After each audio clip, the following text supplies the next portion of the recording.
ایک دن ایران کا مشہور بادشاہ نوشیروان کہیں جا رہا تھا۔ راستے میں اس کی ملاقات ایک بوڑھے سے ہوئی۔ یہ دیکھ کر بادشاہ نے پوچھا، بوڑھے آپ کتنے سال کے ہو؟ بوڑھے نے جواب دیا، میری عمر صرف 4 سال ہے۔ نوشیروان نے کہا، یہ بڑھاپا ہے اور اتنے جھوٹ؟ آپ کی عمر 80 سال سے کم نہیں ہو سکتی۔ بوڑھے نے جواب دیا، بادشاہ کا اندازہ بالکل درست ہے، لیکن اسی میں سے 76 سال یہ بے بس انسان ایسے ہی ہار گیا، جس میں اس نے صرف اپنا اور اپنے بچوں کا خیال رکھنا اپنا کام سمجھا۔ اس کے علاوہ اس نے کوئی نیکی نہیں کمائی اور نہ ہی غریبوں کی مدد کی۔ اب 4 سال سے میرے ذہن میں یہ بات آئی ہے کہ ہم صرف اپنے لیے پیدا نہیں ہوئے، ہم پر دوسروں کا حق ہے، اور اب میں اس پر عمل کر رہا ہوں تو میں سمجھتا ہوں اور گنتا ہوں، اصل میں میری عمر صرف 4 سال ہے، باقی بکواس ہے۔ بوڑھے نے کیا خوب کہا کہ جب تک آدمی اپنے کام کو نہ سمجھے اس کا شمار مردوں میں نہیں ہو سکتا۔ عظمت کی بنیاد عقل پر ہوتی ہے، عمر پر نہیں، اور سخاوت دل سے ہوتی ہے، دولت سے نہیں۔ جو لوگ ان باتوں کو پہلے سے سمجھتے ہیں وہ دوسروں کو نقصان نہیں پہنچاتے، بلکہ وہ ہمیشہ کمزوروں اور غریبوں کی مدد کر کے بھلائی کی تلاش میں رہتے ہیں۔ ہاتھیوں کا گاؤں۔ آپ نے اکثر چڑیا گھر میں ہاتھی کو دیکھا ہوگا، کچھ بچوں نے اس پر سواری بھی کی ہوگی۔ یوں تو چڑیا گھر میں ہر جانور کی رونق ہوتی ہے، شیر نہ ہو تو جنگل کا بادشاہ کسے کہیں گے۔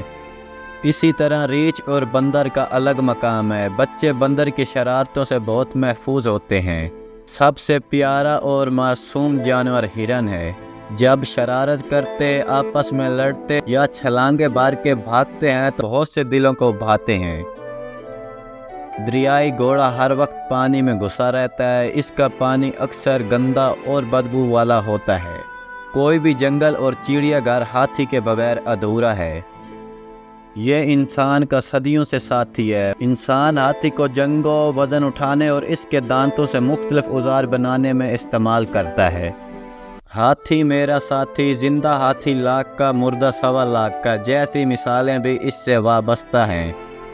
پہلے زمانے میں میلوں کے حساب سے گھنے جنگلات ہوا کرتے تھے، درختوں جھاڑیوں کی بہتات ہوتی تھی، جانور ان میں خوش و خرم رہتے تھے۔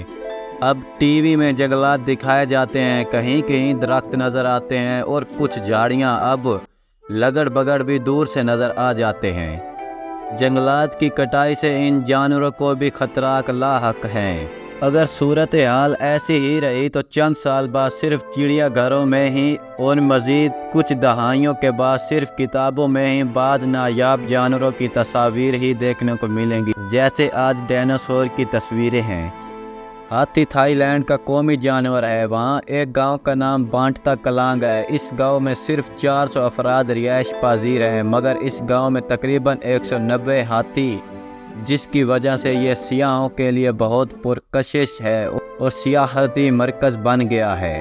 ہاتھیوں کے مختلف کرتب دیکھنے کے لیے بانٹتا کلانگ آنے والے سیاحوں سے معقول آمدنی ہو جاتی ہے۔ ہاتھیوں کی کمائی سے مقامی لوگوں نے گیسٹ ہوم تک بنا لیے ہیں۔ ہاتھیوں کو موٹا، تازہ، صحت مند رکھنے کے لیے انہیں تازہ سبزیاں، پھل اور چارہ کھلایا جاتا ہے۔